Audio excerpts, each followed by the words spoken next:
안녕하십니까? 저는 오늘 여러분과 마주 앉아 조금은 무거운 하지만 여러분의 남은 생을 지켜줄 귀한 이야기를 나누고자 합니다. 제 나이 이제 100세를 넘겼습니다. 돌이켜보면 참으로 긴 세월이었지요. 일제강점기의 어둠을 지나 전쟁의 포화를 견디고 가난했던 나라가 눈부시게 일어서는 그 모든 과정을 이 두 눈으로 똑똑히 지켜보았습니다. 사람들은 제게 묻곤 합니다. 교수님, 그 긴 시간을 살며 가장 크게 깨달은 지혜가 무엇입니까? 라고 말이죠. 저는 주저없이 대답합니다. 그것은 바로 자신을 드러내지 않는 지혜, 즉 침묵의 힘입니다. 특히 인생의 중반을 넘어서는 50대, 60대 분들에게 이 이야기는 목숨처럼 소중합니다. 제가 살아보니 인생에서 겪는 수많은 고통과 화원은 대부분 우리의 입에서 시작되더군요. 젊은 시절엔 남들보다 앞서가는 것을 자랑하고 내가 가진 것을 보여주는 것이 성공인 줄 압니다. 하지만 그것은 마치 거센 바람이 부는 벌판 위에 화려한 등불을 내놓는 것과 같습니다. 빛이 밝을수록 바람은 더 거세게 몰아치고 결국 그 불꽃은 가장 먼저 꺼지기 마련입니다. 여러분, 세상을 살다 보면 참으로 무서운 것이 사람의 마음입니다. 특히 시기와 질투라는 감정은 소리 없이 다가와 우리의 삶을 뿌리째 흔들어 놓지요. 내가 잘나서 자랑한 것인데 왜 타인이 나를 미워하느냐고 억울해하실 수도 있습니다. 하지만 인간의 본성이란 본래 나보다 앞서가는 사람을 보면은 박수를 치기보다 그 발을 걸어 넘어뜨리고 싶어하는 약점을 가지고 있습니다. 이것은 선과 악의 문제가 아닙니다. 그저 나약한 인간이 가진 본능적인 그림자이지요. 제가 아는 한 지인은 평생 모은 재산을 남들에게 자랑하며 살았습니다. 좋은 차를 타고 화려한 집을 보여주며 자신이 얼마나 성공했는지를 증명하고 싶어 했죠. 하지만 그가 병들고 가세가 기울자 가장 먼저 그를 비웃고 등 돌린 사람들은 바로 그 화려한 모습을 칭송하던 주변 사람들이었습니다. 그럴 줄 알았어. 너무 유난을 떨더니 꼴좋다라는 차가운 시선이 그를 덮쳤습니다. 만약 그가 조금만 더 겸손했더라면, 자신의 성취를 조용히 갈무리했더라면 어땠을까요? 아마도 그는 고독함 대신 따뜻한 위로 속에 노년을 보냈을 것입니다. 우리는 흔히 소통이 중요하다고 말하지만 정작 불통보다 무서운 것이 과통입니다. 너무 많은 것을 내뱉고 너무 많은 것을 보여주는 것 말입니다. 특히 지혜로운 사람은 자신이 가진 세 가지를 결코 함부로 입 밖에 내지 않습니다. 그것을 발설하는 순간 여러분의 운명에는 구멍이 생기기 시작합니다. 그 구멍을 통해 평생 쌓아온 공든 탑이 무너질 수도 있고 예상치 못한 재앙이 들이닥칠 수도 있습니다. 지금부터 제가 드릴 이야기는 단순히 처세술이 아닙니다. 이것은 한 세기를 살아낸 노병이 여러분의 소중한 삶을 지켜드리고자 전하는 영혼의 방패입니다. 만약 여러분이 지금 무언가 성취를 이루셨다면 혹은 자식들이 잘 풀리고 재산이 넉넉해졌다면 더욱더 제 말에 귀를 기울이셔야 합니다. 행복할 때일수록 조심해야 하고 빛날 때일수록 그림자를 살펴야 합니다. 내가 이 나이에 이 정도는 말해도 되겠지라는 그 안일한 생각이 여러분의 평온한 노후를 망칠 수 있습니다. 제가 오늘 여러분의 할아버지처럼 혹은 인생의 선배처럼 조용히 타이르는 이 세 가지 법도를 마음 깊이 새겨보십시오. 이것을 지키느냐 못 지키느냐에 따라 여러분의 70대, 80대는 천국이 될 수도 혹은 지옥보다 더 고통스러운 고독의 현장이 될 수도 있습니다. 자, 이제 그 첫 번째 이야기부터 천천히 시작해 보겠습니다. 인생을 100년 넘게 살다 보니 돈이라는 것이 참으로 묘한 물건임을 깨닫게 됩니다. 있으면 편리하지만 그것을 남에게 보여주는 순간부터는 칼날로 변해 나를 겨누게 되더군요.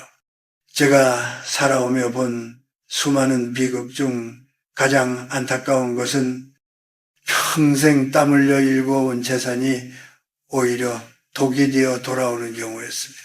특히 우리 한국 사회처럼 정치인과 체면을 중시하는 곳에서는 돈을 자랑하는 순간 관계의 본질이 변하기 시작합니다. 여러분, 내가 가진 재력을 남에게 알리고 싶은 마음은 누구나 가질 수 있는 본능입니다. 내가 이만큼 고생해서 이만큼 이루었노라고 보상받고 싶은 마음이지요. 하지만 그것을 입 밖으로 내뱉는 순간 주변 사람들의 눈빛에는 존경 대신 계산이 깔리기 시작합니다. 돈을 자랑하면 주변에는 두 부류의 사람만 남게 됩니다. 나에게 무언가 얻어내려는 사람과 내가 망하기를 은근히 바라는 시기심 가득한 사람 말입니다. 진정한 친구나 따뜻한 이웃은 그 자랑 섞인 말 한마디에 조용히 짐을 싸서 떠나갑니다. 저는 예전에 한 노신사를 알고 지냈습니다. 그는 자식들을 다 출가시키고 상당한 재력을 가지고 있었지요. 모임에 나올 때마다 그는 자식들이 보내준 용돈이며 자신이 소유한 건물의 임대료 수익을 은근히 내비치곤 했습니다. 처음에는 사람들이 대단하시다, 복 받으셨다며 박수를 쳤지요. 하지만 시간이 흐를수록 사람들은 그를 만날 때마다 돈 빌려달라는 소리를 하거나 은근히 밥값을 계산하라고 등을 떠밀었습니다. 결국 그는 진심 어린 대화를 나눌 친구를 잃고 돈만 내주는 지갑 취급을 받게 되었습니다. 그것이 그에게 얼마나 큰 상처가 되었는지 모릅니다. 동양의 오랜 지혜에 재불루패 자이불루바이라는 말이 있습니다. 재물은 패를 보여주지 말아야 한다는 뜻이지요. 이는 단순히 인색하게 굴라는 뜻이 아닙니다. 나의 경제적 여유를 숨김으로써 타인의 자존감을 배려하고 동시에 나 자신의 평화를 지키라는 가르침입니다. 특히 50대 이후의 삶에서 경제적 능력은 자부심의 근원이기도 하지만 동시에 가장 큰 공격의 대상이 되기도 합니다. 돈을 자랑하는 것은 나를 이용해달라고 광고하는 것과 같습니다. 돈이 있다는 소문이 나면은 평소 연락도 없던 먼 친척부터 시작해 온갖 가문이설을 늘어놓는 사람들이 꼬이기 마련입니다. 그들의 부탁을 들어주면 내 노후가 불안해지고 거절하면 돈 좀 있다고 유세 떤다며 원망을 듣게 되지요. 결국 이래도 잃고 저래도 잃는 것이 바로 재물자랑의 끝입니다. 또한 자녀들에게 물려줄 재산을 미리 동네방네 떠들고 다니는 것도 큰 화근입니다. 자녀들 사이의 불화를 조장할 뿐만 아니라 부모를 부모로서 존경하는 것이 아니라 유산으로 보게 만드는 비극을 초래합니다. 부모가 가진 것이 많다고 소문나면 자녀들은 자립심을 잃고 요행을 바라게 됩니다. 진정으로 자식을 사랑한다면, 그리고 자신의 노후를 품위 있게 지키고 싶다면 여러분의 통장 잔고는 마지막 순간까지 비밀로 간직하십시오. 여러분, 부유함이란 남에게 보여주기 위한 훈장이 아닙니다. 그것은 내가 사랑하는 사람들과 따뜻한 밥 한 끼 나누고 아픈 몸을 돌보며 어려운 이웃에게 소리 없이 손을 내밀 수 있는 도구일 뿐입니다. 그 도구를 보석처럼 닦아서 남들의 눈을 부시게 하지 마십시오. 오히려 보이지 않는 곳에서 은은한 온기를 내뿜는 난로처럼 사용하십시오.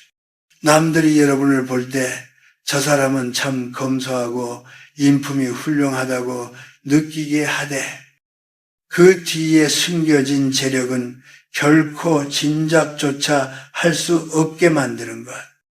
그것이 백세노 교수가 전하는 첫 번째 생존의 지혜입니다.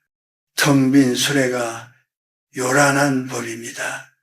꽉 찬 수레는 소리를 내지 않습니다. 여러분의 삶도 그렇게 묵직하고 고요한 풍요로움으로 채워지기를 바랍니다. 살다 보면은 참으로 참기 힘든 유혹이 하나 있습니다.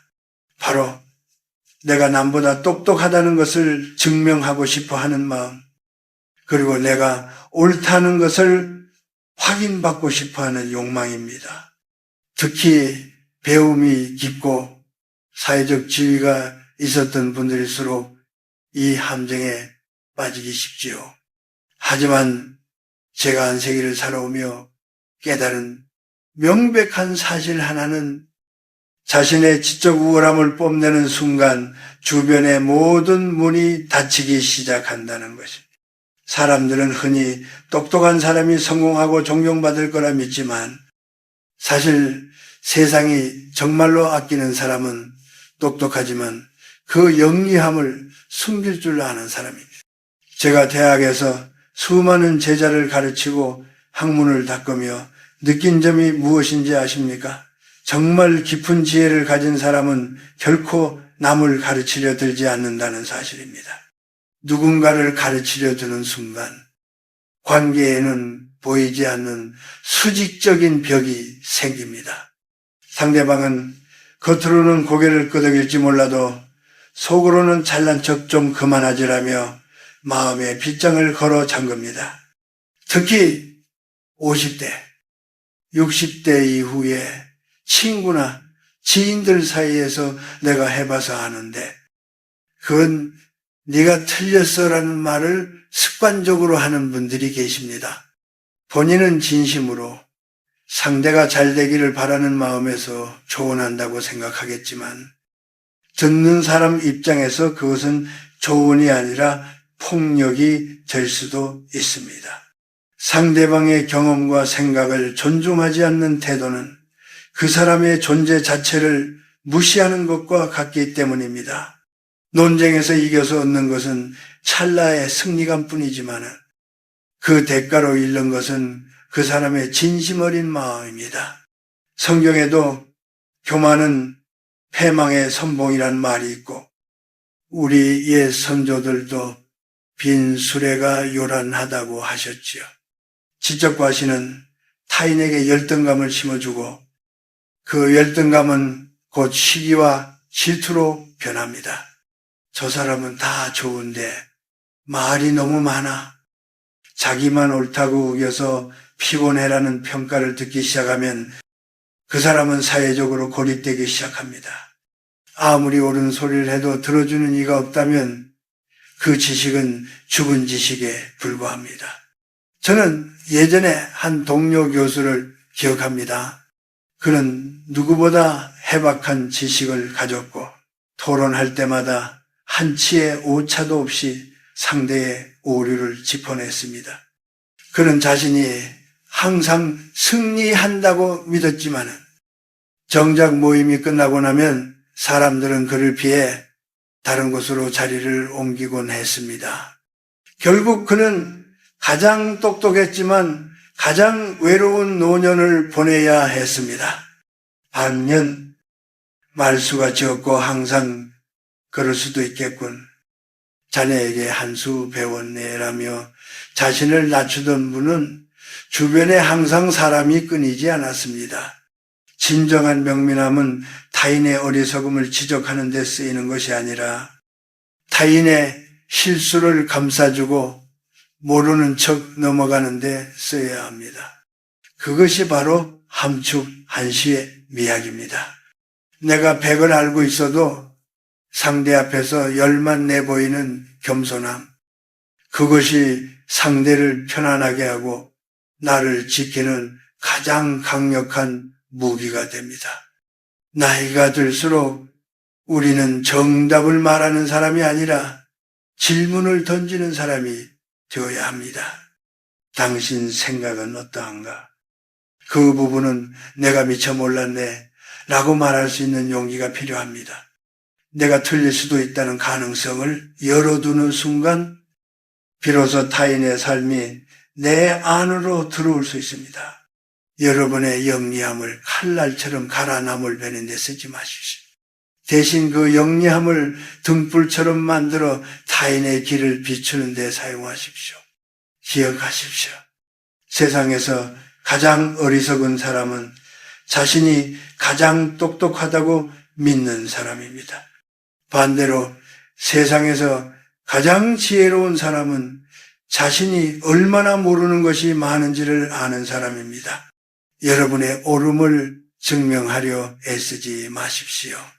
세월이 흐르면 진실은 저절로 밝혀지기 마련입니다.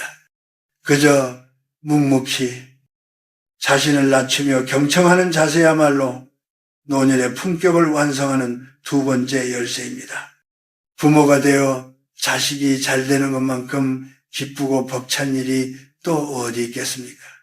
자식이 명문대에 들어가고 대기업에 취업하고 좋은 배우자를 만나 화목하게 사는 모습은 부모 인생의 가장 큰 훈장이자 보람이지요. 저 또한 자식들을 키우며 그들이 올바르게 성장해 줄 때 느꼈던 그 안도감과 뿌듯함을 잘 알고 있습니다. 하지만 여러분, 여기서 제가 100년 인생을 살며 깨달은 참으로 쏘라린 진실 하나를 전해야겠습니다. 그것은 바로 자식 자랑은 내 살을 깎아먹는 칼날이 될 수 있다는 사실입니다. 우리 한국 사회는 유독 자식을 자신의 분신처럼 여깁니다. 그래서 자식의 성공을 곧 나의 성공으로 착각하곤 하지요. 친구들을 만난 자리에서 혹은 친척들이 모인 곳에서 은근히 자식의 연봉을 언급하거나 사위, 며느리의 배경을 자랑하는 분들이 참 많습니다. 본인은 그저 기쁜 마음을 나누는 것이라 생각하겠지만 그 말을 듣는 상대방의 마음이 어떠할지 단 한 번이라도 깊게 생각해 보셨습니까? 세상에는 자식이 뜻대로 되지 않아 밤잠을 설치는 부모들이 우리 주변에 너무나 많습니다. 자식이 병들었거나 취업을 못해 방황하거나 가정이 불화하여 고통받는 이들에게 여러분의 자식 자랑은 축복이 아니라 가슴을 후벼 파는 대못이 됩니다. 누구네 집 아들은 이번에 승진했다더라. 누구네 딸은 효도가 지극하다 하더라는 말 한마디가 누군가에게는 깊은 열등감과 불행의 씨앗이 된다는 것을 잊어서는 안 됩니다. 자랑은 필연적으로 비교를 낳고 비교는 불행을 부릅니다. 여러분이 자식을 자랑하는 순간 듣는 이는 자신의 자식과 비교하며 자괴감에 빠지거나 혹은 여러분의 자식이 나중에 작은 실수라도 하지 않는지 매서운 눈으로 지켜보게 됩니다. 그것이 인간의 본성입니다. 내가 높이 세우는 자식의 명성은 자식이 작은 시련만 겪어도 주변 사람들에게는 즐거운 얘기거리가 되어 돌아옵니다. 그렇게 잘났다더니 별거 아니네라는 비아냥거림으로부터 자식을 보호하고 싶다면 부모가 먼저 입을 무겁게 해야 합니다. 또한 가정 내의 행복도 마찬가지입니다.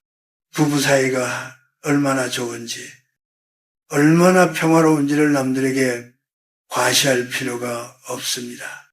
진정한 행복은 물과 같아서 조용히 아래로 흐르며 만물을 적시는 것이지 분수처럼 위로 솟구쳐 남들의 시선을 끌려하는 것이 아닙니다. 행복을 전시하는 순간 그것은 더 이상 순수한 행복이 아니라 남에게 보여주기 위한 연극이 되기 쉽습니다. 그리고 그 연극은 작은 균열에도 쉽게 무너져 내리곤 합니다. 저는 인생의 황혼기에 접어들어 혼자가 된 많은 분을 만납니다. 그들 중에는 과거에 자식 자랑, 집안 자랑으로 기세등등했던 분들이 많습니다. 하지만 정작 자신이 몸이 아프고 외로워졌을 때 그 자랑을 들었던 이들 중 누구도 진심으로 곁을 지켜주지 않았습니다. 오히려 그들의 자랑에 상처받았던 이들은 멀찌감치 서서 냉소적인 시선을 보낼 뿐이었죠. 행복은 안으로 갈무리할 때 더욱 단단해집니다. 자식이 잘 되었다면 그저 조용히 하늘에 감사하고 자식에게 고맙다, 애썼다고 따뜻한 말 한마디 더 건네는 것으로 충분합니다. 남들에게 인정받으려 애쓰지 않아도 여러분의 자식은 충분히 빛납니다. 오히려 부모가 겸손하게 자신을 낮출 때 세상 사람들은 여러분의 자식을 더욱 귀하게 여기고 존경하게 됩니다. 가족의 화목함은 집안의 담장 안에서만 향기로워야 합니다. 그 향기가 담장을 넘어 동네방네에 퍼지게 하려 애쓰지 마십시오. 향기가 너무 진하면 벌레가 꼬이듯 너무 과한 행복 자랑은 원치 않는 시기와 구설수를 불러들입니다. 자식을 진정으로 사랑하신다면 그들을 세상의 도마 위에 올려놓고 자랑거리로 소비하지 마십시오. 그것이 부모로서 자식의 앞날을 지켜주는 가장 자애로운 덕덕이자 지혜입니다. 노년의 평화는 내 입에서 나간 말이 타인의 가슴에 불을 지르지 않을 때 찾아옵니다. 자식의 성공을 나의 명예로 삼지 말고 그저 한 인격체의 독립된 성취로 바라보며 조용히 미소 지으십시오. 그것이 100세를 넘긴 제가 여러분께 드리는 세 번째 당부입니다. 이제 마지막 이야기를 전할 시간이 되었군요. 우리는 지금까지 재물과 지식 그리고 자식이라는 세 가지 소중한 것들을 왜 남들 앞에 내보이지 말아야 하는지 함께 나누었습니다. 혹자는 제 이야기를 듣고 그럼 인생의 보람을 어디서 찾으란 말인가, 좋은 일이 있으면 나누는 것이 인지상정 아닌가라고 되물을지도 모릅니다. 하지만 제가 100년이라는 긴 시간을 살아보니 인생의 진정한 보람은 남의 눈에 비친 내 모습이 아니라 내 안에 고요한 평화에서 온다는 것을 비로소 깨닫게 되었습니다. 여러분, 인생의 후반전은 더하는 삶이 아니라 덜어내는 삶이어야 합니다. 젊은 시절에는 채우기에 분투했습니다. 더 높은 지위, 더 많은 재산, 더 똑똑한 자식들을 얻기 위해 치열하게 달렸지요. 하지만 노년에 이르러서도 그 욕심의 끈을 놓지 못하고 내가 가진 것을 세상에 증명하려 애쓰는 것은 마치 무거운 짐을 지고 가파른 고갯길을 오르는 나그네와 같습니다. 그 짐을 내려놓지 않으면 우리는 결코 인생의 끝자락에서 만날 수 있는 저 아름다운 노을을 감상할 수 없습니다. 사람들이 나를 어떻게 보느냐는 중요하지 않습니다. 내가 나를 어떻게 바라보느냐가 훨씬 더 중요합니다. 남들에게 보여주기 위한 삶은 늘 피곤합니다. 자랑을 하면 그 수준을 유지하기 위해 또 다른 가면을 써야 하고 그 가면이 벗겨질까 노심초사하며 살아야 합니다. 얼마나 고달픈 일입니까? 하지만 나를 숨기고 겸손의 옷을 입으면 세상이 참으로 편안해집니다. 누가 나를 비난해도 허허 그럴 수도 있겠지라며 웃어 넘길 수 있는 여유가 생깁니다. 그것은 내가 비굴해서가 아니라 내 안이 이미 꽉 차 있어서 밖에 소란에 흔들릴 이유가 없기 때문입니다.